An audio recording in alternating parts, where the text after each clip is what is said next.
Allez, bien, j'accueille mes invités suivants, Guillaume Corvdir et Jérôme de Crozet. Vous voyez, c'est du direct, hein, on se met en place ensemble et tranquillement, mais vraiment avec grand plaisir. Alors, Vision d'ailleurs, je le rappelle, c'est l'opportunité pour le groupe Polylogie d'accueillir des invités experts dans leur domaine et qui viennent nous donner leur point de vue ou leur regard, hein, un autre regard, sur le sujet de la thématique de l'émission de télévision. J'en ai assez dit. On a le plaisir d'accueillir aujourd'hui Jérôme de Crozet, qui est architecte, mais je vais laisser Guillaume le soin de le présenter. Merci Dominique. Je vais commencer par présenter le cabinet Roland, hein, dont Jérôme est architecte associé. Alors pour nos spectateurs qui ne le connaissent pas, c'est un cabinet de prestige, je crois qu'on peut le dire comme ça, sur l'agglomération d'Angers, donc fondé en 1954. Une soixantaine de collaborateurs sur Angers et en Chine aussi, hein. Donc pour les Angevins, tous les grands monuments d'Angers, enfin pour ceux qui ont moins d'un siècle. Donc le centre des congrès, le siège du conseil départemental, des écoles supérieures, enfin je fais pas toute la liste. En Chine, des tours, des opéras, même un casino, hein, que j'ai découvert en préparant cette émission. Là on est dans l'après Nouvelle Habitat. Et donc, Jérôme, merci beaucoup d'être avec nous aujourd'hui. Et donc, vous allez pouvoir nous parler d'une réalisation que tous les Angevins ont sur les Jeux et qui est un monument, en fait, hein, en cours de finition pour cette ville d'Angers, et qu'on aurait bien aimé faire et comptabiliser au titre de Nouvel Habitat. Mais c'est pas grave, on s'en inspirera. Voilà. Et oui, puisqu'on est là pour évoquer des exemples concrets. Alors, on vous laisse la parole, Jérôme. Merci Guillaume. Donc le projet dont on parle, c'est la tour type, la tour de l'innovation de la Proue.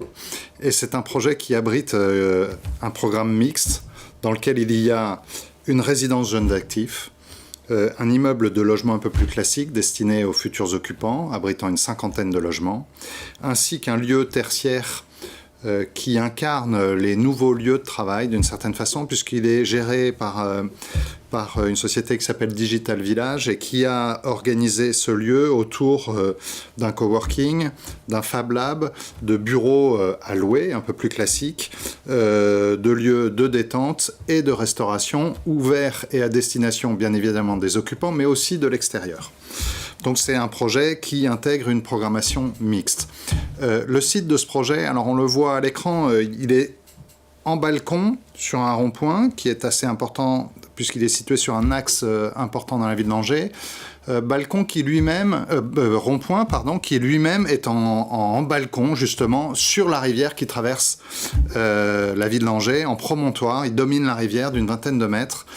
Et il est visible, et très visible, depuis l'axe autoroutier qui traverse d'est en ouest la ville d'Angers, et qui fait que l'ensemble des personnes qui viennent, par exemple, de Paris et qui se dirigent vers Nantes, verront ce site de façon inévitable. Ils ne pourront pas passer à côté. Et donc, il a une position véritablement stratégique dans la ville. Bon, pourquoi je dis tout ça ? Parce que, juste avant, je vous ai dit que c'était la tour type.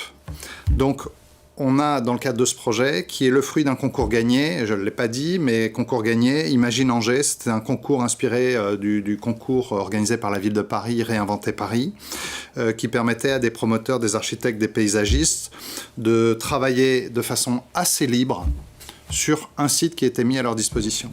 Et donc, dans le cadre de ce projet, et de ce projet dont nous sommes lauréats, nous avons travaillé sur la verticalité, et nous avons souhaité proposer un immeuble qui fait 45 mètres de haut. Alors on parle de tour, c'est une petite tour.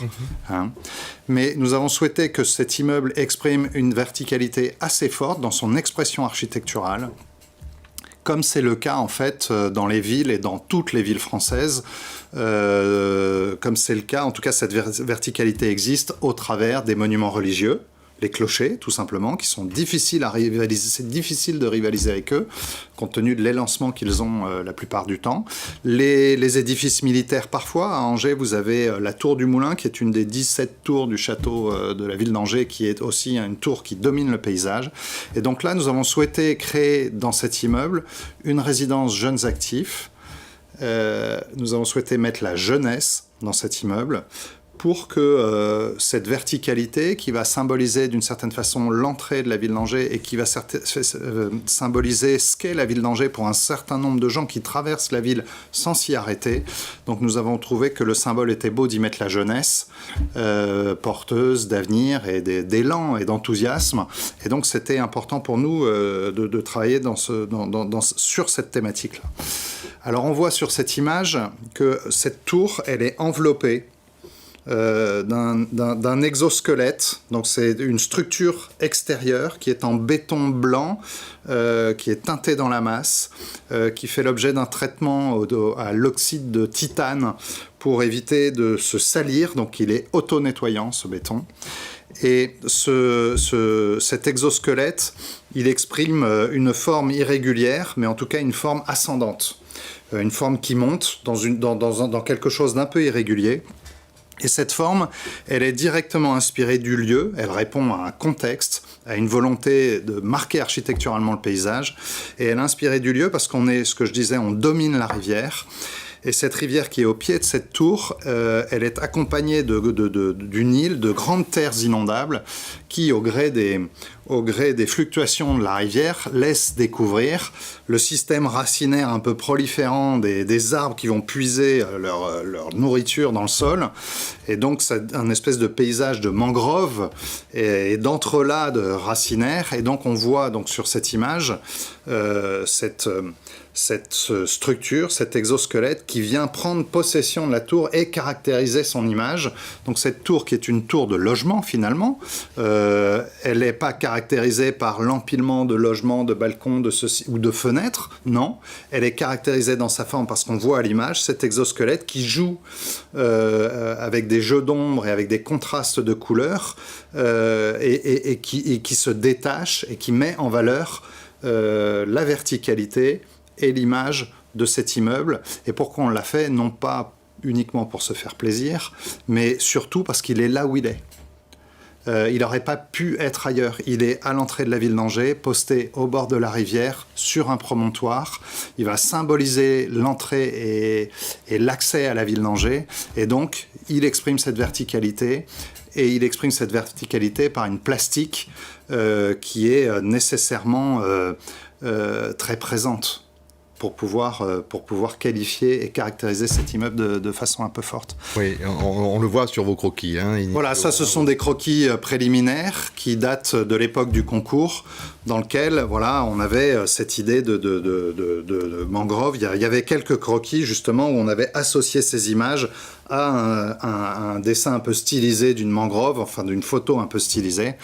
Et on le voit aussi sur ce croquis, c'est-à-dire que ce bâtiment, il existe de jour, mais il va exister aussi de nuit. Ce qui n'est pas anodin.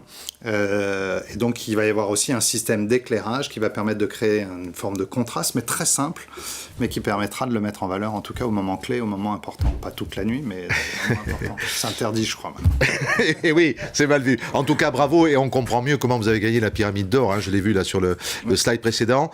Vous en parlez avec tellement de passion, et on est vraiment dans le cadre vraiment du nouvel habitat. Je crois que Guillaume a encore une question pour vous.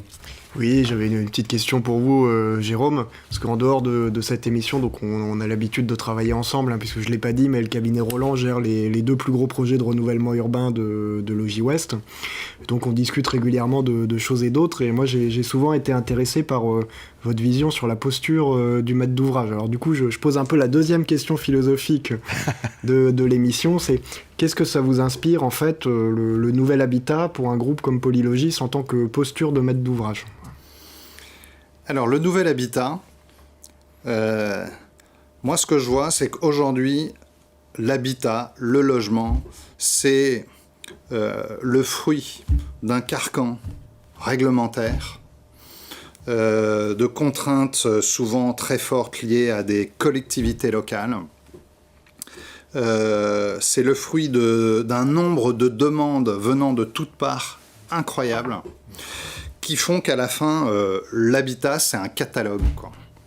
C'est un catalogue dans lequel on coche les cases et on répond à je sais pas quoi, ceci, cela, le logement, le développement durable, ceci. Et en fait, on en perd de vue ce que c'est que le logement. En fait, le logement, c'est un lieu de vie avant tout. Et moi, ce que je ressens dans ce que vous appelez le nouvel habitat, c'est ce que disait André au début, c'est aussi un retour à une forme de bon sens. Les règles, c'est une chose, mais elles ne rendent pas forcément le projet intelligent. En tout cas, si on les applique bêtement, elles ne rendront pas le projet intelligent. Intelligent, exactement.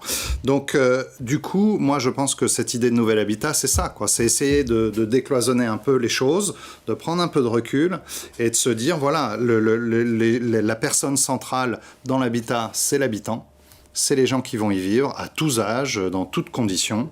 Et donc, il faut créer pour eux des lieux de vie qui soient confortables, spacieux et agréables. Et on a souvent tendance à perdre de vue ce même pourquoi on travaille, en fait. Et donc, de ce point de vue-là, je pense que c'est une ambition assez noble. Merci Jérôme pour ce regard extérieur, hein, c'était l'objectif de cette séquence. J'ai l'impression qu'il y a beaucoup de similitudes avec ce qui a été dit effectivement tout à l'heure sur cette notion de bon sens. On vous aurait gardé 1 heure, mais malheureusement on court après le temps. Merci beaucoup d'être venu. J'ai quand même eu besoin d'une dernière réaction de votre part. On a posé une question à nos spectateurs tout à l'heure sur quel était le mot spontanément qui venait à l'esprit pour évoquer le nouvel habitat. Vous voyez sur ce slide qui vient, on a écologie, confort et environnement et innovation, on va dire, qui reviennent là. Ça vous dit quoi comme réaction là? Ça vous fait parler ça? Ça vous fait réagir? Ouais, ça me fait réagir. Moi, j'aurais mis l'espace. Ah. Voilà. Oui. J'aurais mis l'espace parce que peut-être qu'en 25 ans, en 30 ans, peut-être un peu plus, la dimension des logements s'est réduite en fait. Parce que les coûts de construction et d'investissement dans le cadre des logements ont énormément augmenté. Alors après, sachant que les ressources ne sont pas illimitées, pour ne pas trop augmenter les coûts, on a quand même réduit un petit peu les espaces. Et moi, je pense que l'espace, c'est la vie, quoi. Et c'est de ça dont on a besoin. Et c'est peut-être c'est ça qui ressort de ce qu'on a vu aussi dans les 2 dernières années, lorsque certaines personnes étaient confinées dans des logements de petite dimension. C'est là que c'était pas facile. Évidemment, l'écologie est un sujet. Évidemment, enfin voilà, tout ça sont des sujets ça n'empêche pas il faut en tenir compte. Mais c'est l'espace. Vraiment très intéressant et merci beaucoup pour cette réaction.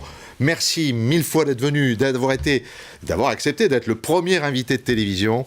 On espère avoir des intervenants extérieurs aussi riches d'enseignements que vous dans les temps futurs. Merci Jérôme, bon retour chez vous du côté d'Angers. Et rappelez-nous le nom de la tour quand même pour mémoire. C'est la tour type. Oui, c'est ça.